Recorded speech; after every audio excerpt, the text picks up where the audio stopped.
Hey everyone, thanks for joining me again. Getting back to work on the wagon here. I got to put the gas tank in and the new shocks that I showed you. We're also going to put some new fuel line in it. And then after that video's done, I'm going to do one on some interior work. Did some floor patches in there, just some small panels. I'm going to POR 15 the floor, and I have new carpet on the way for it. So we're going to get that put in, get the seats back in it, get it ready to drive again. Probably going to change the valve covers on it, just put some cheap chromies on it.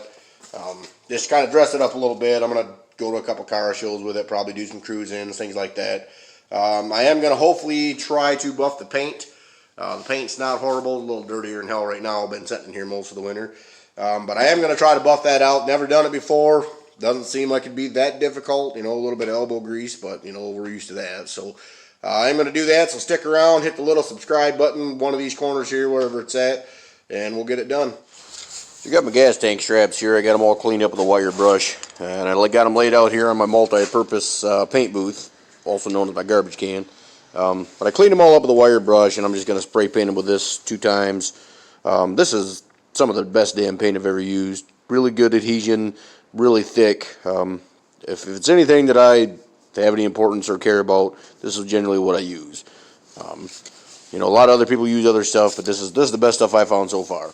But like I said, there's nothing wrong with them. They were a little rusty, a little dirty, so I cleaned them all up. I'm just going to go ahead and paint them. You can buy the tanks with the straps and all that, but I didn't need them, so there's no sense of buying them. So I'm just going to go ahead and get them painted and let them dry, and we'll get them up on there. Got them all painted up, looking like brand new. Gonna let those dry up, and we'll get it strapped up in there with a new tank. All right, so I got the new tank out here. I was debating on painting this. I'm not going to, simply because that one lasted 43 years without any paint on it. So as long as I'm going to own this car, or as long as this car's in existence, this tank should be fine. Like I said, I was going to do it, but I like the look of it being new. I like the raw steel look, and it does have some like a damn oily film on it. And I'd have to clean and prep the whole damn thing, scuff it all up for any chance of the paint to stick whatsoever anyways. So I'm just going to put it in like that. These tanks do come with a new ring and gasket, but it does not come with the new sending unit and all that. So I got to take that out. So I'm going to work on that right now. I'm going to get that put back up in here, and we'll go from there. Alright, like I said, it does come with a new O-ring and a gasket, but it does not come with this sending unit here. Mine all works fine. But what you got to do is right here, these little tabs. There's 3 of them. There's that one, and another one over here. You got to tap these this way to unlock this ring, which is kind of a pain in the ass because of the way they're bent up. They just kind of want to go flat down. But you don't want to hit this thing, you know, like it owes you money or anything. You just try to tap it off there the best you can. You can sometimes get in to like right here in this edge and tap that without screwing it up too bad. Like I said, it does come with a new ring, so that's not a huge deal. But you also want to check on these around here. Make sure that your lines are not all rotted out. You know, if they are, then you're going to have to replace that too, or at least get it fixed. So I'm going to work on getting this out right now. I did have the hindsight, like I generally do. If I know I'm going to work on something, I'll spray it down with, you know, I use PB Blaster, but whatever your favorite flavor is. I just kind of cleaned it all up around here and sprayed it on there. Let it penetrate in there for, I mean, it's been sitting around for a couple weeks now. So hopefully it'll just tap right off there. Alright, when you go to reinstall it, like I said, it comes with a new ring. This is your locking ring for the top. Plus it's got this new rubber gasket here. So you put your rubber gasket down in, you slip this down inside of there, and then there's tabs on here. There's a tab there, and then your ground strap tab, and it sets inside of these grooves here. There's a groove there and a groove over there. Just make sure that your gasket's lined up on there best you can.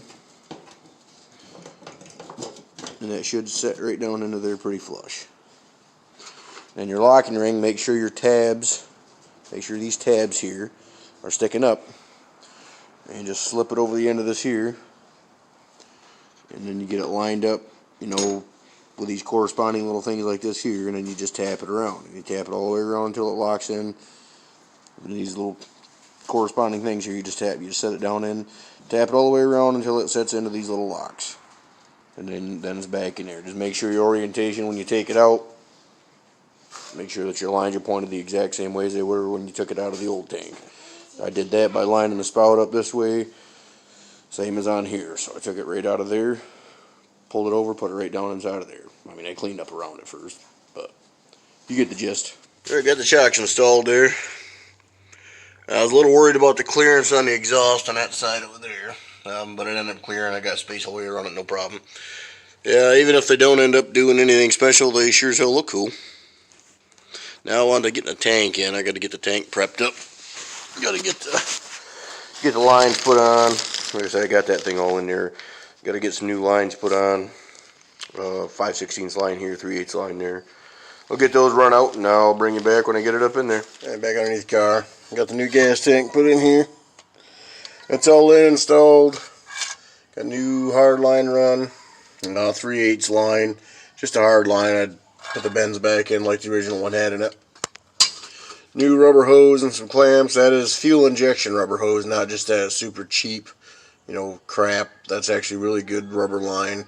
That other shit I used a while back, and it just kinks over and it rots out fast. So if you're gonna do anything like this, so you don't got to get back under here anytime soon, use some good hose.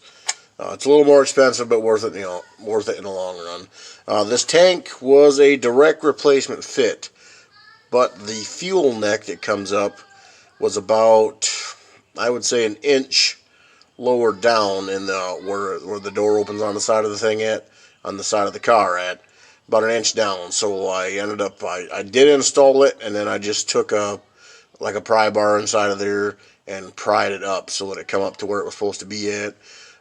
It's got gas in it right now, so it doesn't, there's no leaks, no anything like that, no problems. There was fuel line already into this because I got the rear end up higher than the front. So the fuel line was already in there. Everything seems to be going good now, so when you get it down off here and get it fired up,